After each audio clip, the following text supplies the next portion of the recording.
Any views, thoughts, and opinions expressed on the Rejuvenating Health podcast are solely those of the speakers and are intended as such. Please consult your trusted healthcare practitioner for medical advice. Let's go, girls. Hey ladies, welcome back to the Rejuvenating Health podcast. I am your mindset coach, Laken, and as always, I'm joined by Lindsey, our women's health nurse practitioner. What are we talking about today? It's our favorite episode. Woohoo. Today we're going to do a Q&A. We had lots of questions to dig through today. Yeah. I love the Ask Us Anything episodes. I feel like it's our chance to get, real questions from clients. And I will say a lot of times the questions are, there's some that keep coming up, right? That which means that there's different opportunities for us to explain them in a way that resonates. And there's obviously a reason why they keep coming up. Yeah, they're definitely not random. They all kind of point towards the same root issues that these women are kind of having. Yeah, and a lot of that is like, oh, well, they're being told that they're fine, but they don't feel fine. And that's why a lot of women come to us to begin with. So I think it's a really good opportunity. Yeah, I think I literally hear that on every visit that I do. Yeah, so today we're going to break down the science of it all because, that's what we like to do, but also the real life application to it because you can know yourself you can knowledge yourself, know yourself, have all the information, but you have to implement it. And that's where the struggle is for real. Yeah. So let's dig right in. First question is, and this one we get from a lot of ladies, like we said, so I wanted to start with this one. Why does my doctor say that my labs are fine, but I still feel awful? Well, I could probably do a whole podcast on just this question. We have done a whole podcast. Yeah, but I'll try to shorten it up. So this is the number one reason come to us, I would say. And it's because, one, they're not ordering the right labs, right? Like your doctor's just looking at the basics, the CBC, CMP, TSH, hemoglobin A1C, lipid panel. Like they're not really digging in very far. And then when they are digging in, they're using conventional medicine reference ranges, not optimal, functional health optimal ranges, right? So when you go to LabCorp, Quest, your local hospital, whatever, they're using the sickest of sick, the greatest of greatest, finding those medium values and kind of sticking them, where we're narrowing it down a lot and saying, no, here's what you need to here's where this needs to be optimal. And they're two very different things. Yes. Yeah. It's like most systems in conventional medicine are going to be trained to look for disease, right? Not optimization. So the idea of like, well, you're not dying is not necessarily the same thing as you're thriving, right? These are completely two ends of the spectrum, like you said. And a lot of women are functioning in survival mode all the time. And they're been in this situation where it's like, okay, I'm just fine for so long that tends to become the standard. But can you explain the difference? Because I think this is where women get stuck. They think that a lab result is a verdict on what's happening for them, but it's not. It's just like one data point. But there's a very big difference between the conventional side of things and the functional side of things. Yeah, I mean, the reference ranges are based on the average population. Well, the average population is tired, inflamed, overweight, and hormonally dysregulated. So if you want to feel like that and be normal, like you're average sick, just like everyone else. Yeah, like normal is not the place to be. And that might sound kind of harsh, but it's the reality of the situation, right? And in range can still mean not okay for you, especially if your goal is to be optimally healthy or to have a healthy lifestyle or to to actually feel really good, right? This is just, think about it as like, I either don't feel sick or I feel really good. Yeah. Yeah. And I mean, we can just take a look at the thyroid, right? Like a TSH normal goes up to 4.5. If I had a TSH of 4.5, I would be struggling. Like most women do not feel good with a TSH of 4.5. You're going to feel best closer to 1 to 2, right? So if you're floating around out there with a TSH of 4.5, you're more likely tired, having weight gain, hair loss, fatigue, brain fog, and your doctor's going to be like, yep, you're good. Yeah, and then women will think like it's all in their head, but symptoms, it's not just you, something that's delusional or like you having an off day. It's like your body has all this evidence that's working against you that you don't see because it's kind of like being gaslit, honestly. It's like, well, Yeah, and everything's fine. you can't treat just a TSH. Like, and you come to me and your TSH is 5. Okay. Why? Do you have a T4 of 1.4, which is optimal, and you're not converting it to T3 because you have gut health issues, inflammation, insulin resistance, and we need to focus on lifestyle stuff or give you T3 only medication? Do you have a T4 of zero point 0.8 and a T3 of 2.8? Oh, well, you probably need medication then, and you need some T4 and T3. But again, TSH that is takes it very, looking at the big picture. Like you can't just yeah, look at the one thing. yeah. And you have to look at lifestyle, underlying issues as to what's causing that. Like your thyroid, like I had someone earlier today with a suboptimal thyroid and she was in adrenal fatigue and she's like, I don't feel stressed. I'm like, no, but you're under eating and overtraining and nutrient deficient. So yeah, your thyroid's downregulated. Yeah. Yeah. So I think the big thing is when we're looking at it is, are we treating numbers or are we treating humans, right? Because labs don't show the fact that you're stressing out over what's happening in your family system or your environment or what's going on with your career. It's not going to show boundary issues. It's not going to show like your brain being on call 24/7. Like these are all things that have to be taken into consideration. Yeah, and this is also why you can't throw your labs into chat gpt, because you have to look at your symptoms and patterns and what's causing things. Like I can't tell you how many people tell me they put their labs in chat gpt and I'm like, well, you can skew chat gpt to tell you really anything you want it to tell Hmm. you. Like you have to look at the whole picture. So Yeah. yeah. Yeah. Okay. So this kind of goes right into the next question of, I'm on HRT, hormone replacement therapy, but I'm not losing weight. Why is that happening? Right. So This is such a big misconception. yeah. Yeah. HRT is Well, not I a think weight this loss goes with drug. like what we talked about before of a lot of women wanting that smoking gun, right? It's like Yeah. if they can't name the one thing, then it gets frustrating because they just want a solution. Yeah. HRT is great. It's not a weight loss drug. It's Mm, not. HRT supports hormone balance. It supports muscle preservation. It supports insulin sensitivity to a degree, right?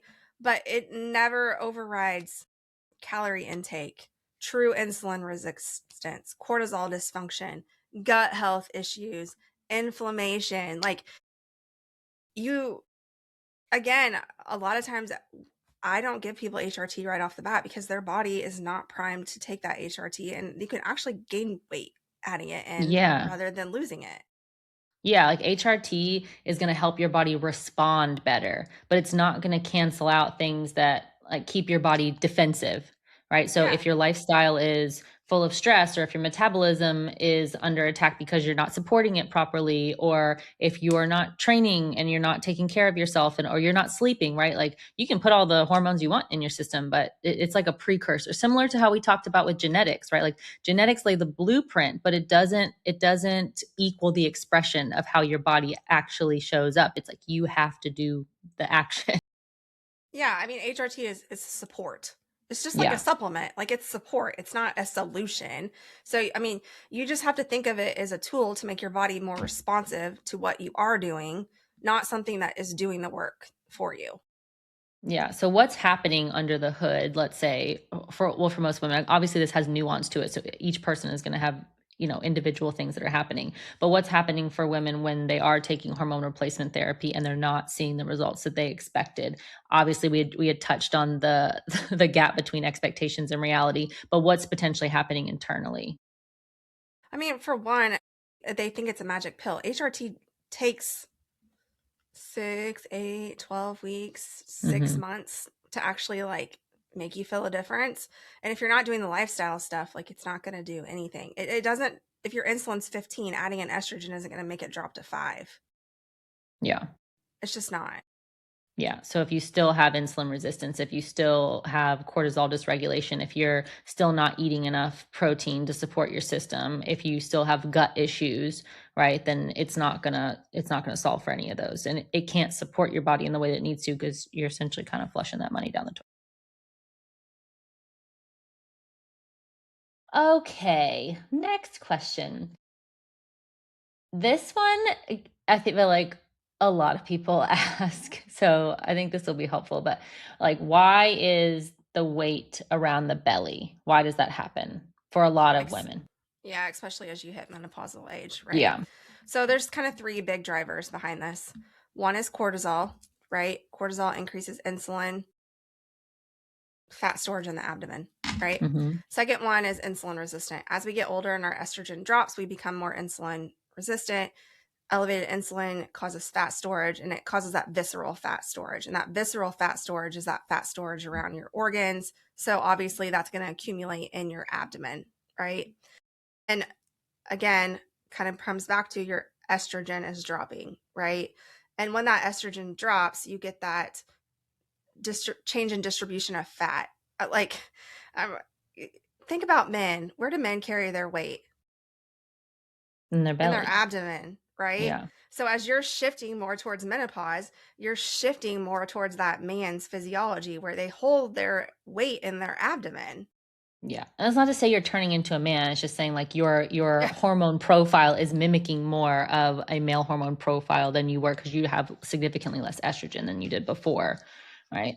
But it's not just aging, your body's responding to inputs as well, right? It's like sleep, stress, yeah. insulin, inflammation, like all the things, like, while the time is passing. It's metabolic signaling, right? And you this is why you can't out cardio belly fat, right? You can't out starve it, right? Like it's metabolically sensitive tissue, so you have to build muscle around it. You have to stabilize your blood sugar. You have to improve your sleep, regulate your stress, like all of those things that we kind of consistently talk about. I also want to name the story that often gets held around this a lot because body weight can be really sensitive as to where we hold it. And I think belly fat is not just a complaint, but a lot of times it can get wrapped up as like an identity trigger. That for a lot of women, it can represent, like, oh, well, there's nothing I can do about it, or I'm failing, or I'm just getting older, or like I've lost control, right?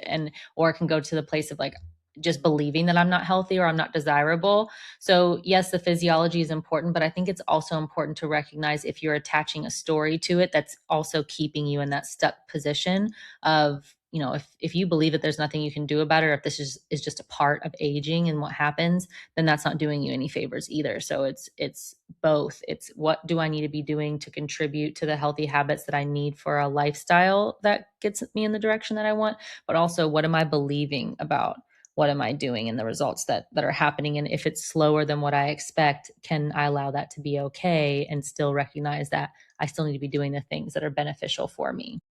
Yeah. Yeah. All right. This one is one that also is very prevalent, and we talk about GLP-1s a lot, but we had somebody ask essentially like why GLP didn't work for me, right? Like I took a GLP-1 and I only lost 5 pounds. Why didn't it work? Because just like HRT, it's not a magic pill. Mm. But it is a It's magic pill. Haven't you seen all the commercials, Lindsay? uh, it's a signal. Like GLP is a signal. Yes.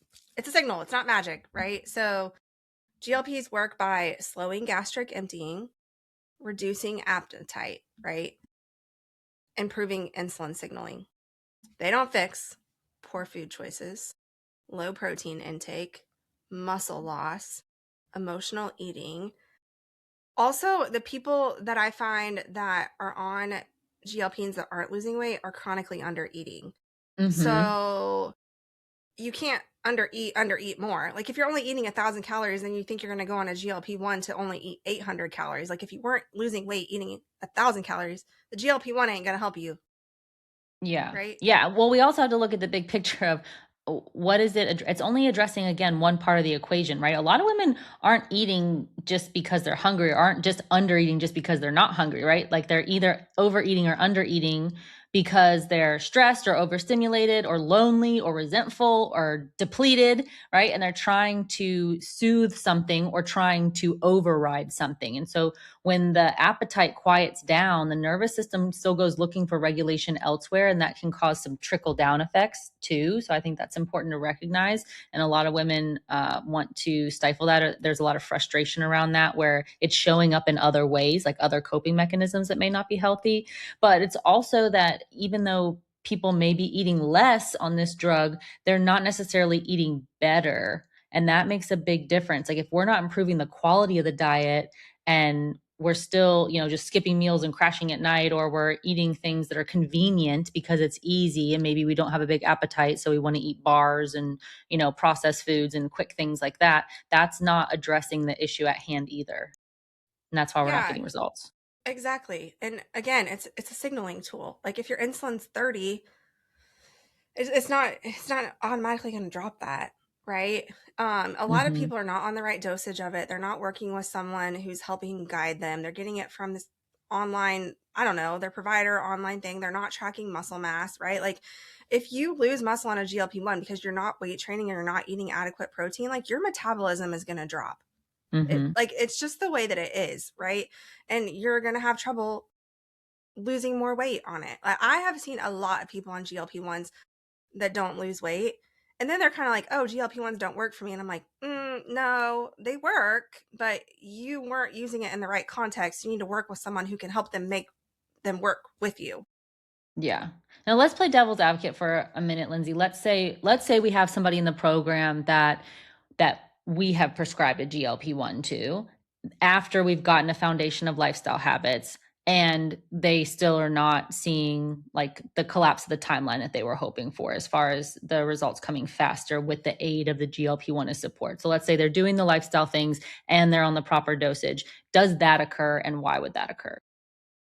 It's normally that it's not, it normally is working. It's just not working on your timeline, Fast right? enough. Like Yeah.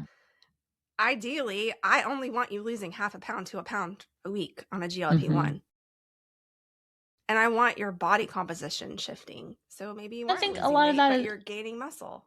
Yes. Yeah, I was going to say the body composition factor is really important, and I think that this is a misconception for a lot of women because they truly believe, because of marketing and cultural norms and all of that, that they just want weight loss, right? Because we have an association with the specific weight that we're attached to on the scale. But what most women see when they look at the bodies that they put on a pedestal or that they aspire to, those bodies are have a much more optimal body composition. It's not it would they actually probably weigh a lot more than you think they do, right?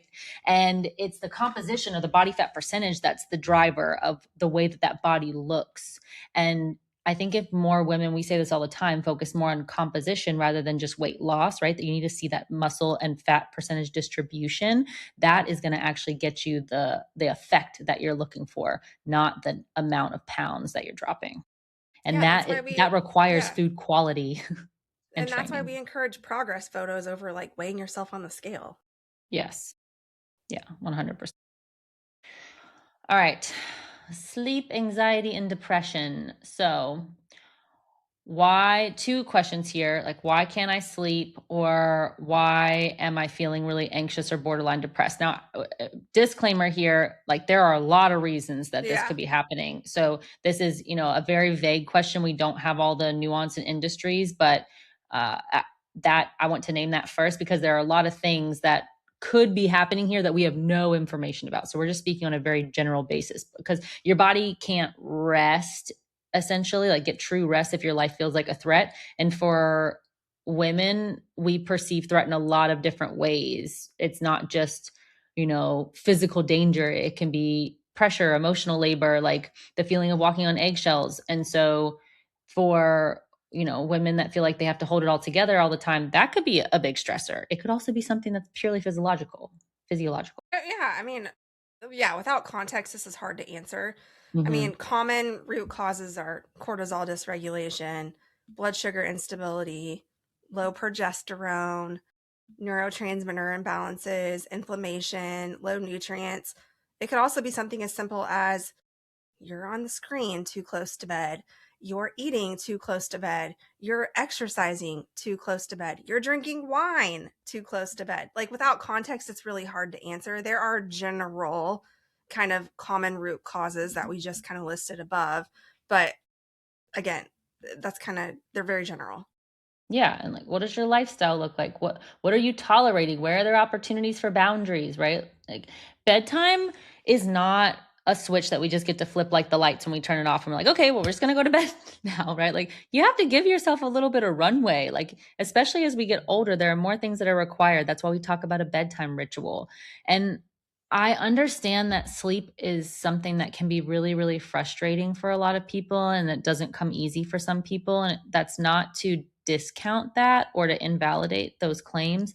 But I would also be willing to apply a little bit of pressure there and ask, are you doing absolutely everything in your power to create a conducive sleep environment? And if there's an opportunity there, then take it and test it and give it time. Yep. Yep. All So right.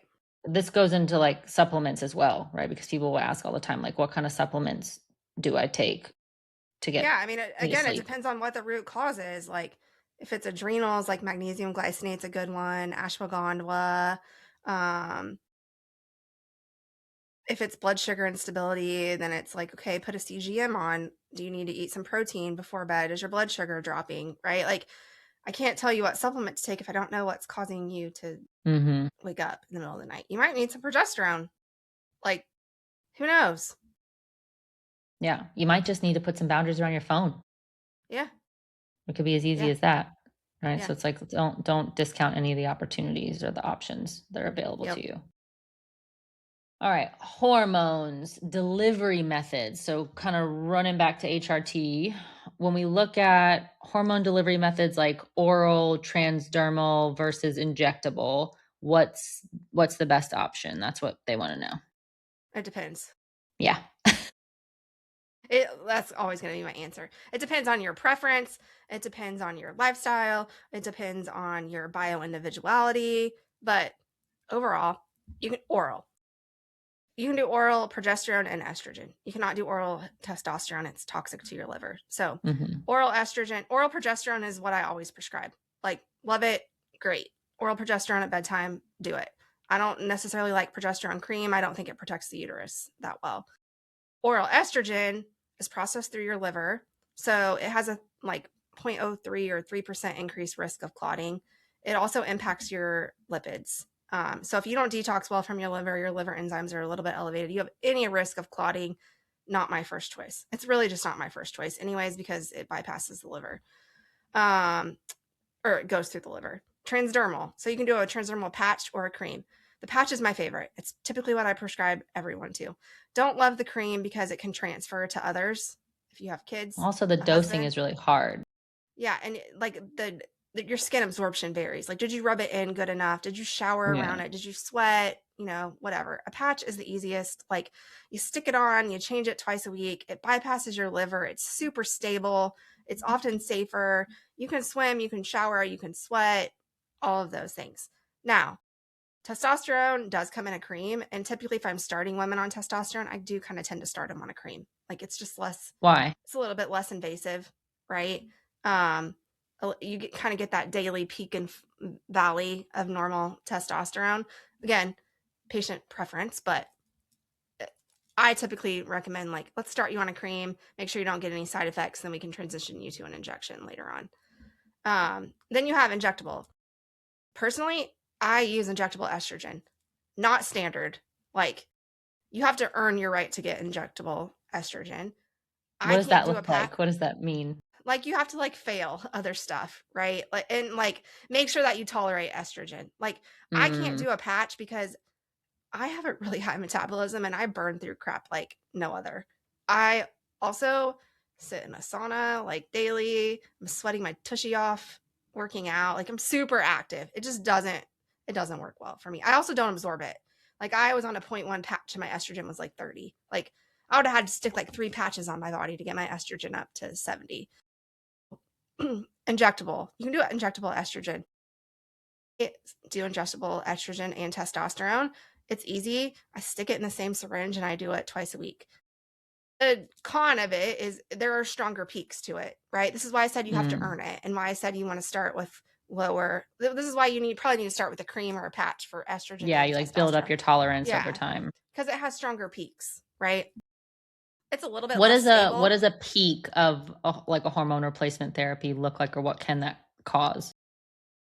I mean, you're just like, so a patch and a cream, it's like getting that daily surge of it where you're getting like a 72-hour like peak and half life. So it's just a little bit more variable, Okay. right? It's just, yeah. So, Does it mean like any like potential side effects you could feel more I mean, potently because of the yeah, peak? estrogen for sure. Like if you get an estrogen peak, you might get some bloating, breast tenderness, stuff like that. Okay. If you get your testosterone peak too high, you might get some acne, hair loss, Okay. right? Like, so delivery, it depends on the patient.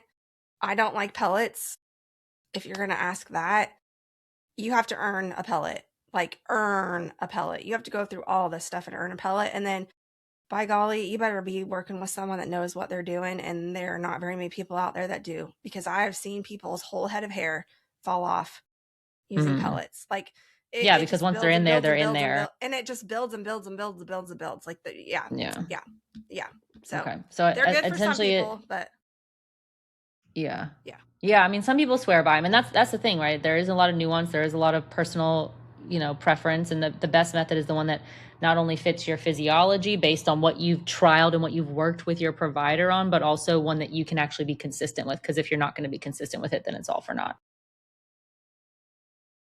All right. So continuing with the hormones, let's talk about estradiol. What let's like well, we talked about estradiol before, but specifically, does low estradiol contribute to belly fat is what the question is from our audience. Yeah, I mean, we kind of talked about that earlier, right? Like Hmm. your physiology kind of shifts towards a man, but it's not just low estrogen. It's low estrogen combined with some reduced insulin sensitivity, and low estrogen can cause that, right? So then when your estrogen drops, like your insulin sensitivity drops, you can get some altered fat distribution. And those aren't the main two drivers, but if your insulin is high, if your cortisol is high, even if I replace estrogen to get you back up, you're still going to store belly fat. Yeah. So instead of trying to like target like one villain, essentially like think about building stability across all the things, like stabilize your blood sugar, stabilize your sleep, stabilize your stress response. And then that's going to help you identify what actually works for you. All right. Supplements, protein powders, and organ meats, right? So how do Loaded. I know which supplements to take? Very You general, don't. very broad, right? Stop guessing, essentially. You don't. Now, caveat, I would say 99% of people that we see, we have to put on vitamin D. Hmm. I would say Omegas. everyone should be on omega. I really believe every woman should take creatine 5 grams daily.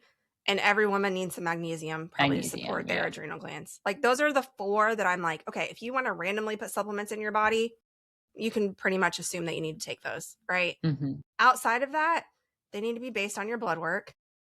They need to be temporary. Like you shouldn't be just stacking supplements on and never rechecking. And then at the end of 2 years, you're on 30 supplements, right?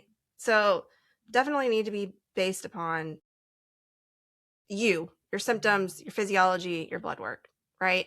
They need to be third party tested. Yes. You cannot go get your Yes. supplements at Walmart. Stop. Or Amazon. No. Even if your supplements are Thorne brand from Amazon, there's a good chance that they're not really Thorne brand from Amazon. Yeah. Yeah. They're usually knockoffs, or that who knows how long they've been sitting in a warehouse on a shelf somewhere. Like just get them directly from the site. Yeah. Yeah. Because then Yeah. it's just the best way that you can guarantee the quality of it. Yeah, and you Right. And also not need to to make say sure that that it you're getting has the to be right thorn. dosage. You're Like right. you could Right. you have to take the right dosage of the supplement or it's not going to work. Yes. Yeah. Now for protein powders, the things that I look for protein powders are going to be the ingredient list, right? Like I want to know what's in it that's making it taste the way that it tastes. Because if I were to just have, plain whey with nothing in it, it's not going to taste that way. So like what kind of artificial sweeteners are they doing? Again, is that brand third party tested, right? Like what, and I want just like anything else that we're shopping for, minimal number of ingredients. Like ideally 3 to 5, no more than, I definitely no also more than just 5. don't love them. Like, Yeah. you should be eating food. Like, if Yeah. you're using a protein shake for after a workout, okay, but like it should never be replacing a meal. Like, you should never be using a protein powder to replace a meal. No, definitely not replacing a meal, but to be like, you also have to be realistic. Like there are going to be some days where the schedule doesn't look perfect. Yes. It's like Yeah. if we can use it as an accessory, right? It's like, yeah, I have a daily shake. I also put added gut fiber in my shake and greens powder. Like it's not just the protein, and that's like my pre-breakfast. It's like before I can get to my big cooked breakfast in the morning, just so that I have something in my stomach within the first hour, ideally, Yeah. of waking up. That's what's available and that's realistic for me, but I still have 3 meals in addition to that. Right. You also So, have good gut health. Like, a lot of people cannot tolerate protein shakes in their yeah. gut. Yeah. Like, the whey can be really rough on your gut. It can be harsh. Yeah. And that's the thing. You also have to find one that works for you and that you can tolerate and isn't causing other weird side effects. Organ meats was the other thing. I mean, they're good. They're really nutrient dense, right? If you Yeah. have low ferritin and low iron, awesome. If you need some B vitamins, vitamin A, they're not required though. I don't eat organ meat. They're not required.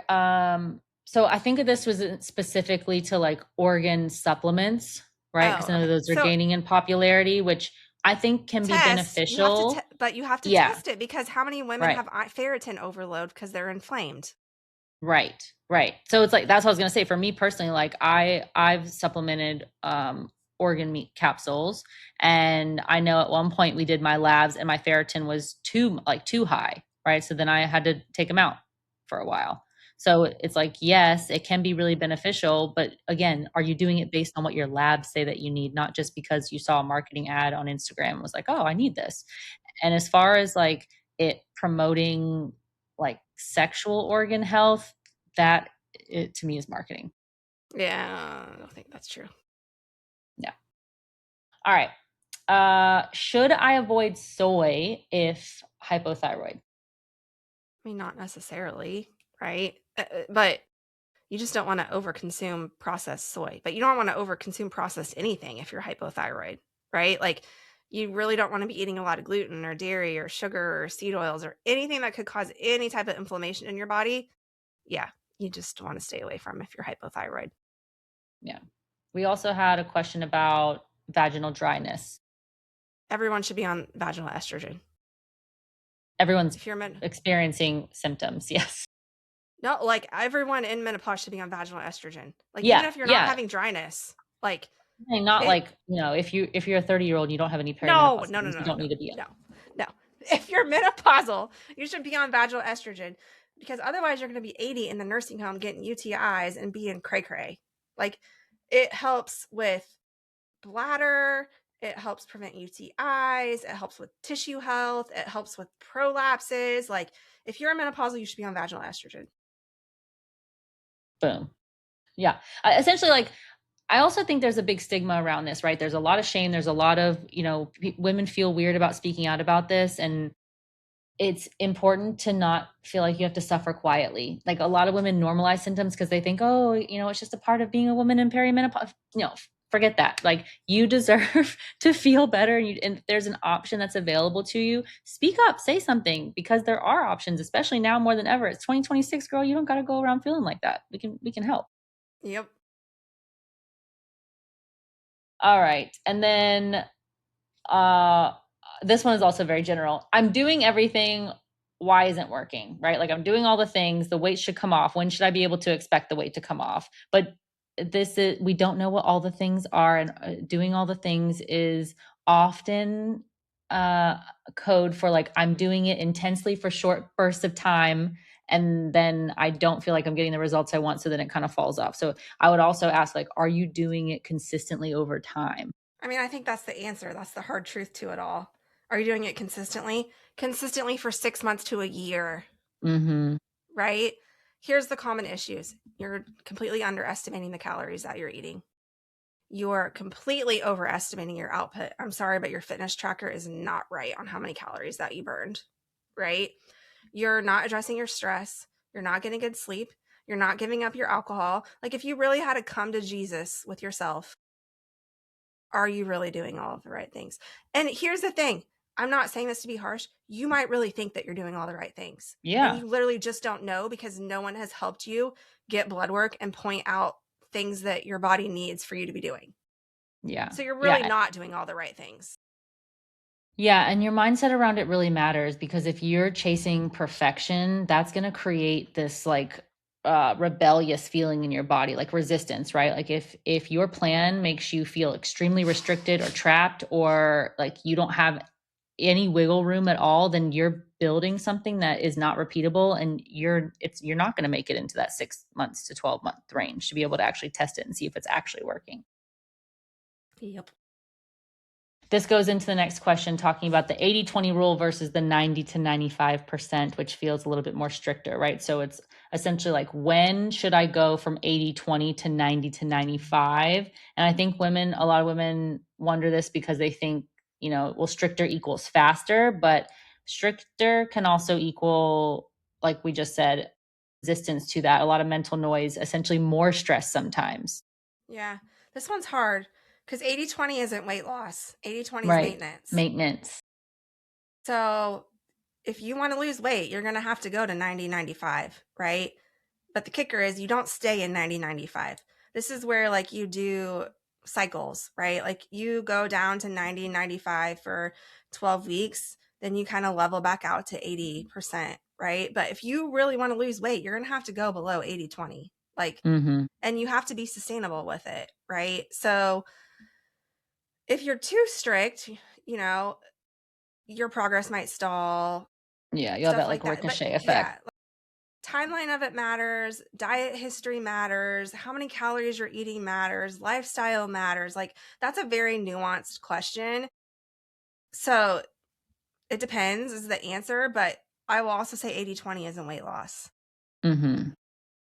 Yeah, it's not. It's maintenance, and it's also why it's important to work with a coach when it comes to if you're restricting or if you're tightening up for a period of time. And also, like, if tightening feels like a spiral, like it's going to send you into this situation where you have a lot of shame or guilt or like self-punishment around it, that it's not where you need to be Worth right it. now. There's Yeah. something else that needs to be worked on before we go there. Yep. Yep. All right. This contributes to sleep quality, but also more on the side of like relationships. Like, how do I handle a husband who snores but won't get help about it, right? And this is a boundary conversation. Like, your sleep Yeah. should not be optional if you especially if you're trying to heal or if you're on your lifestyle journey. Like, sleep is such a foundational pillar, and a lot of women minimize what they need in order to keep someone else comfortable, or they don't want to, go against the grain. They want to be more easygoing, but that's self-abandonment essentially at the end of the day. Okay. Well, sleep apnea is a very serious issue. It can cause a lot of cardiovascular disease, stroke, early death.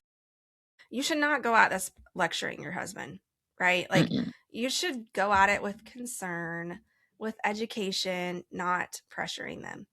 You should also go invest in some Oslo earbuds because they will save your life. Because Yeah. I know, like, Yeah. amazing. They fit in your ears. I do not hear Matt snore at all anymore. So I Yeah. do. In Matt's defense, he went and got a sleep study. He's doing all the things to help him. We had a nice, good conversation about the health benefits or health risks of it. But I also did what I had to do and got some like $200 amazing sleep earbuds. Yeah, and that's another thing too, right? It's like, okay, can we look at options together? The conversation should be an opportunity to look at it as, this is a problem that we need to face together, because it's not just my problem that I can't sleep. Like, this should not be happening to you either, right? It's not healthy for you to be experiencing these symptoms, because snoring to that level is a symptom of something that's going on, right? Whether it's a situation of mouth breathing or sleep apnea or whatever. Yes, the transparent conversation needs to happen, but not like Lindsay said, not a blame game of like, you're doing this and it's causing me all this problem. Like, hey, this is what I'm experiencing. You may not even be aware of how bad it is, but it's not only causing me trouble with sleeping, but I'm worried about what it's doing to your health. So can we find a solution collaboratively together? And then again, okay, if the alternative is you don't want to go and have it addressed medically in any way, then we're going to be spending money on some other opportunities that allow me to get quality sleep, whether that's more expensive earbuds A or bed. earbuds, or yeah, another bed, or me having to potentially sleep in another room if that's an option for you, right? It's like you're not asking for Yep. luxury. This is sleep is a basic human need. Right. So it's important. All right. I think that was all of our questions.